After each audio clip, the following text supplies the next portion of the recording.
order for a customer, so let's do it. I may even put a lip wrap or two on these guys. Lip wrap on the top and the foot, and I'll probably show you two different ways to open up your vessels. One by blowing it open, and one with a V-tool. First I want to thicken up the tip of this a little bit to give myself my Avolio. I don't want these to be very big feet, so I'm actually going to remove a little bit of glass, and I'll let it thicken back up.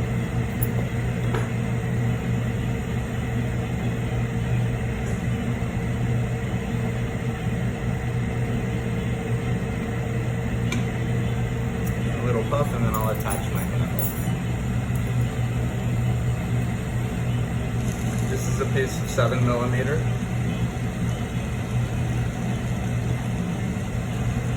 Cymax. Not that that really matters. And I want to make a nice, strong, thick connection. One, so it doesn't flop around on me when I'm making this tiny foot, and also so I have a nice attachment point for my stem or my top in just a little bit. Nice thick connection. And just continue to rotate as it freezes up, kind of making sure it's on center. Once it freezes up, I like to switch hands to have my clear rod that's going to be doing most of the turning in my dominant hand. And I can just support this hollow blow tube, and I'm going to get it hot all the way to the blow tube. My clear handle will stay solid. So you don't want too hot of a flame, you want a soft, pushy flame to get it nice and evenly hot. And for a foot, we want a squat shape, so I'm going to push just a little bit. Give it a little puff.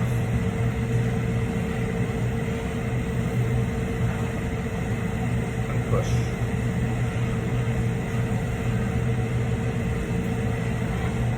If you want it a little bit bigger, you can puff it out a little bit more. It will unsquat your shape. So squat last. If you squat too much, you can pull it out or give a little puff. That'll round it out a little bit. You want a nice flat bubble.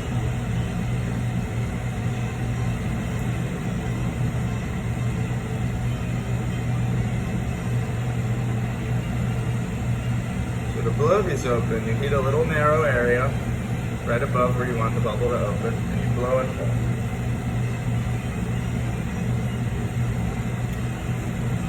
You have a thin bubble trash, and with an even smaller flame, you heat right where the thin glass begins and pull. This is called flame cutting. All of these little tricks take practice. So. Doesn't always open it right up, so I have a little piece of 3 or 4mm ready. Gives me a chance to flash my whole bubble. And as I bring it back to that thin filament, oftentimes it will pop itself open. The air inside the bubble expands when I heat it. And when I get that thin little filament that was left hot, it pushes its way through. And I want to thicken the lip. If you need to trim it now, you can. But less is more. So the nice thing about using the V-necking tool is you get a smaller opening. And it's much easier to put a smaller lip wrap than a bigger lip wrap. But you can put a lip wrap on any size. You want to do it as evenly as you can. And the first thing you do is just tack the tip down. Pick a point. Then you can start heating. If you don't, it'll come off. You have a second to kind of reposition it if you need. And then aiming the flame at the lip wrap. And I'm doing this in black so that you can see. If this was a twisty or something, I would just lay it on there and not draw it or drag it so that it stayed nice and consistent. And then where they overlap at the end of my coil, I can snip it flush so that I get a nice straight line. now I want to melt this in. I want to paddle it on the top very gently, not trying to flatten it, just trying to push it in to make sure it's all stuck down, and a little bit on the outside. And with my reamer, I in essence paddle it from the inside, or ream it from the inside, and that'll push that little thread straight onto the lip where you've drawn it. As long as you've drawn it relatively straight. It doesn't have to be perfect, because we are kind of paddling it in and from both sides to get it straight. And you want to really melt it in. Once it's melted, you can ream on the inside and begin to open it up just a little bit. Usually we use the weight of the piece, but these pieces weigh so little that it's hard to ream it without putting a little pressure on it. They're also so small, you don't get as much centrifugal force as you do with a larger foot or vessel that you're trying to spin out. So it's going to take a little bit longer and a little bit more spinning. I want to chill with my paddle. I'm supporting the weight of it here, not that it weighs that much, and chilling this back half because I don't want it to move. The lip gets hot the quickest, so every so often you may want to chill that with your paddle. Not flattening it again, just chilling it, kind of pushing it in. Once you have a little bit of heat built up in your bubble, then you can start to spin. You'll start to see the sides puff out, and then you can get the lip hot again and let the lip begin to come out. Centrifugal force will spin it out into a flat disc. And it should be flat now. You can check it. I just kind of drop it. So that's our foot for our little whiskey nosing glass that we're going to be making in a few minutes. Well, that I'm going to be making now. So we'll be assembling it. So as you break your tubing down, and as they get smaller, you may end up with a point or a double-sided point. You need to learn how to pull points first, then you can worry about learning how to straighten points. So it doesn't matter if you can't pull a straight point to begin with, because you got to learn how to straighten points anyways. A nice straight point has to do with nice even heat. So I'm just heating the shoulder, which is where the straight tube begins to start to form a taper. Right at that point where it's still straight. Get that hot. Try not to pull too soon. Just very gently. You can't force it into place, you just kind of have to feel it and get it hot enough to set it up so that you can tell it where to go. And a little pull as it's freezing to kind of pull it straight and hold it taut. So now I have a straight point. The one on the other side seemed pretty straight.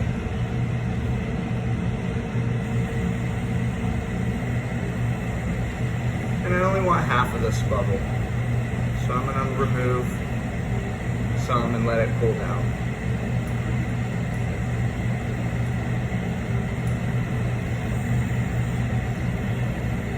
This could be another little glass in a little bit.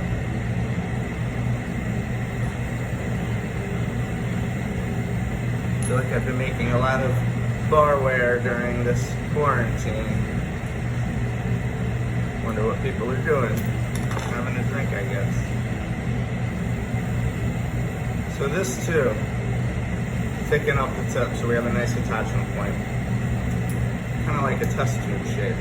You can thicken it up a little bit more if you know you're going to have a big top or a big stem and you need a big thick attachment point. I'm going to borrow a handle back from one of these feet that I made earlier. So this morning I've made a few feet, I'm going to make a few tops, and I'm going to assemble them. And I figured you guys might want to see a little bit of that.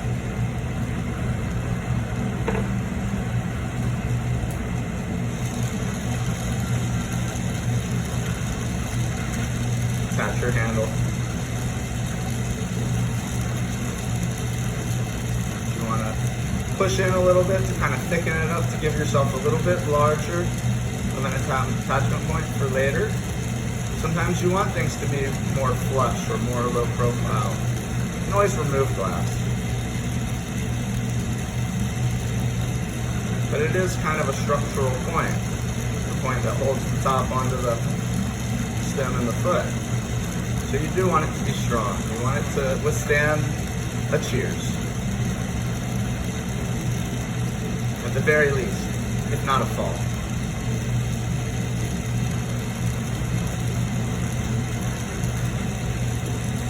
So now I'm just letting this freeze up on center. It's still hot, it's still moving, so you just have to keep turning and let it freeze up on center. You can let gravity do a little bit of the work. Look at it from different angles if you're not sure.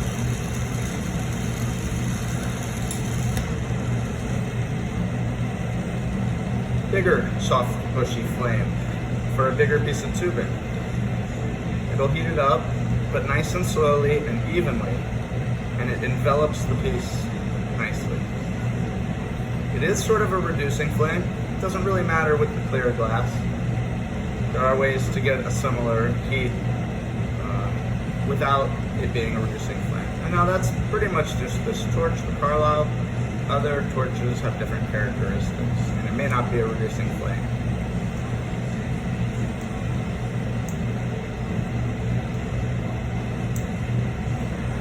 When I'm making drinking glasses, most people want to see what they're drinking. If they're drinking out of an expensive glass, they're probably drinking some nice liquor. And generally, you want to see what you're drinking to tell the age, the color, maybe the grains, or the casks that were used.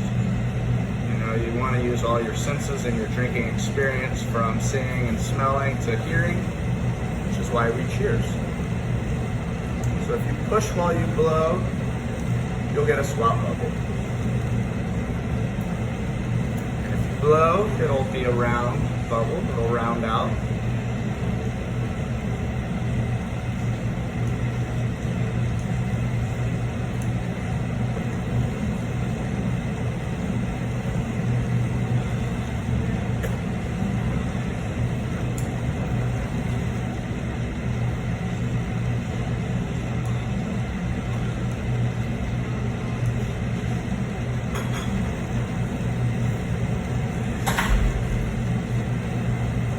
Hey.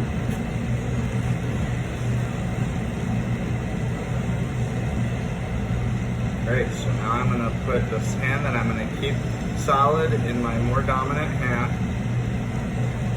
so that I can work my way down to the end.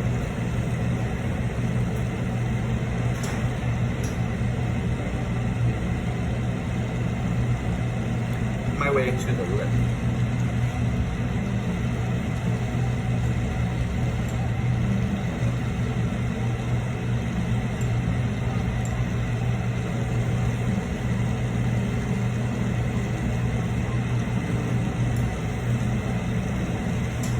Little puff.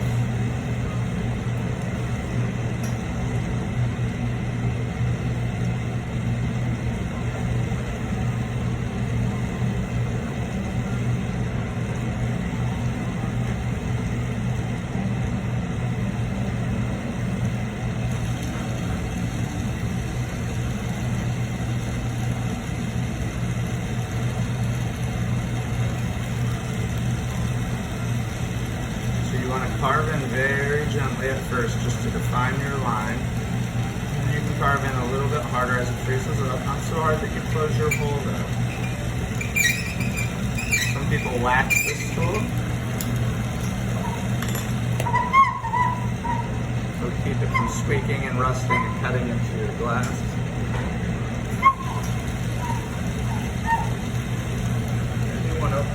Keep just the lip and pull it out just a little bit so that you can really make sure it's straight. And if it's not,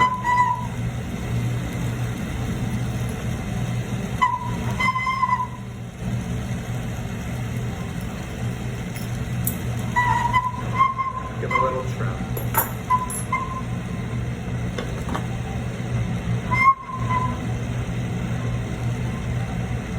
Of course, all these things will leave residue on your glass, which is one of the reasons I like blowing it open.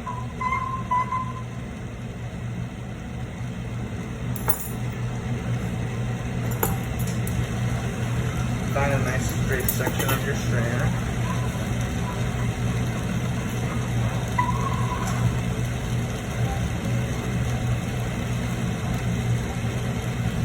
And bobbing in and out of the flame as you need momentum. Because if you do it right in the flame, it's too hot. So if you bob in and out of the flame, you can slow down and really lay it where you want. Cut that tail. Make sure it's all touched down, not trying to flatten it really, just trying to make sure it's all stuck down. Frame it from the inside. Another paddle. Paddle it from the outside. Just trying to even out.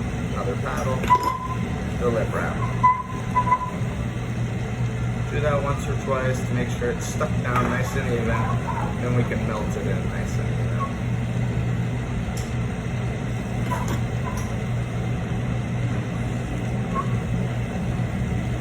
Stuck down. Now we're going to melt it all the way in. And then wring it back out. That's the glass telling you it's happy.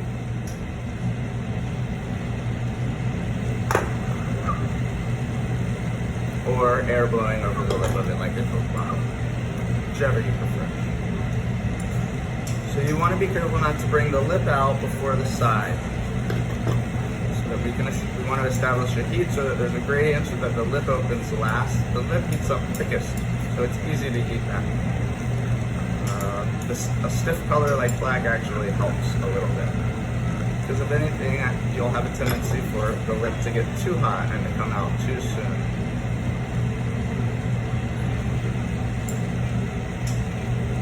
And here too, as you get better, you can work hotter and quicker. But at first, baby step. And look at it. Be your critic to know when those lines look good to you. Or go into it with a sketch and try to achieve that.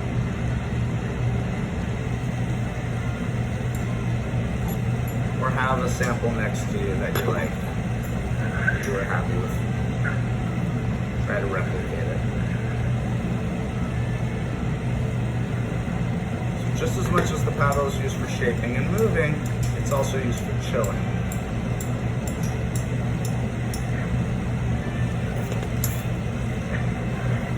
For following a straight line.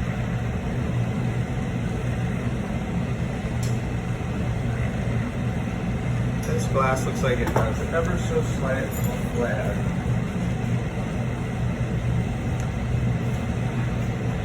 And it's a little bit squatter, but close. And as I dial it in, hopefully by the end of the day, I'll be there. That's the goal. That's the goal every day. Realistic expectations. But with a goal in mind.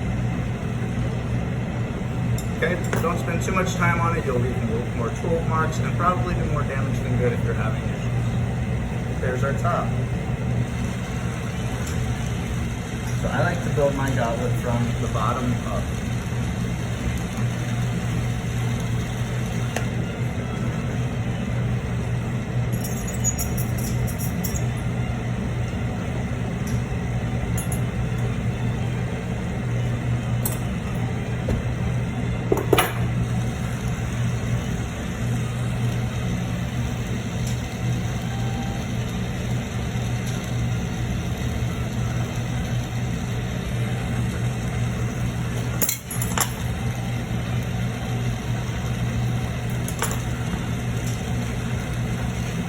These little guys are great because you can almost hold them in their hands when they pull down.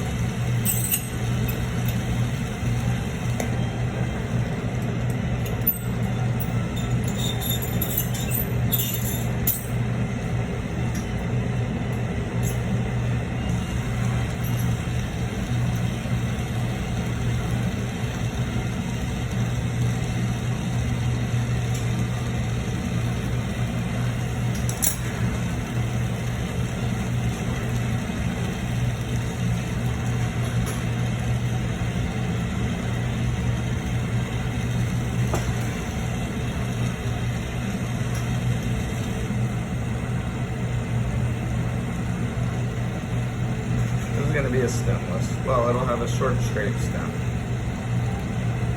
No fancy stuff.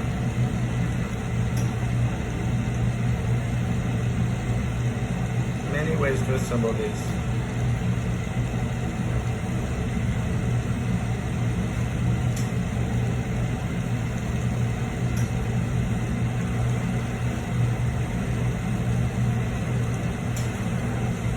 Little pull as it freezes.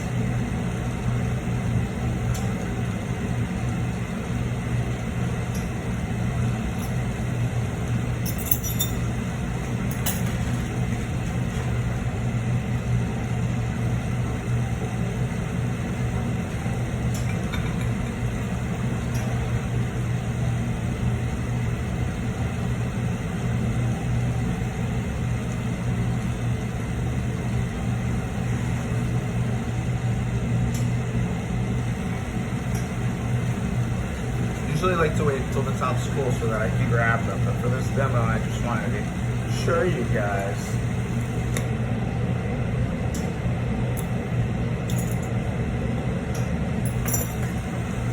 And do a little whiskey glass.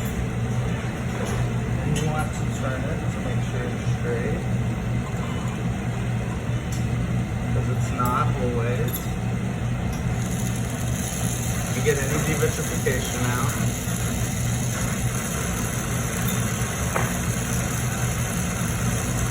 Gentle heating and you can soften that. I like to get down at eye level with it so that I can really see if it's straight. Now it's straight. You can let it cool down for a minute. You want to get it in film fairly quickly, although you can bench pull these. Nothing too thick here.